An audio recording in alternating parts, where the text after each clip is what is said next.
In the photograph Pleasure Garden Moon, we see the creation of a beautiful landscape in this wasteland of an environment, which stands in heavy contrast with the mountains in the back and the artificially constructed lampposts and fences in the back. We see the resourcefulness of the Japanese people as the pavilion and bridge are made from completely raw and unstripped wood.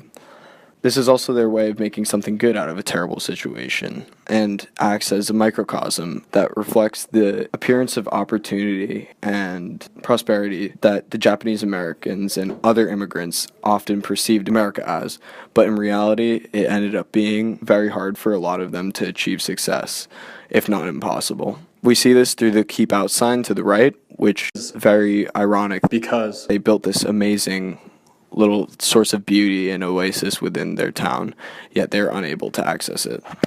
Another photo in which we see the resilience of the Japanese Americans at Manzanar is in Burning Leaves, Autumn Dawn.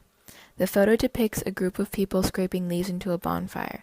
Although fire is generally seen as a form of destruction, it can also represent rebirth and continuation. It, alongside the pleasure garden, again represents their willingness to embrace their situation and continue working to restart their lives on a clean slate.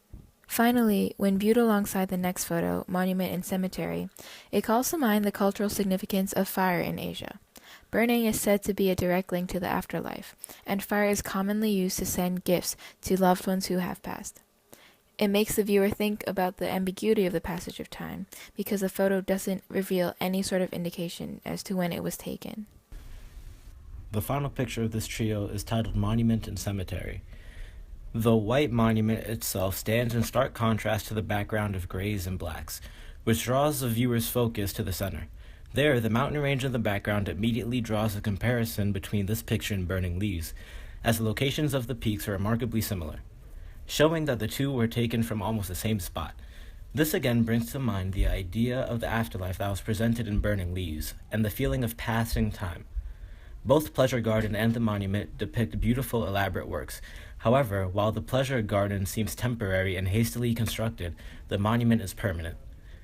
It's a lasting reminder that even though the internment camps were meant to be a temporary place, fleeting and forgotten, the lives left behind will last forever.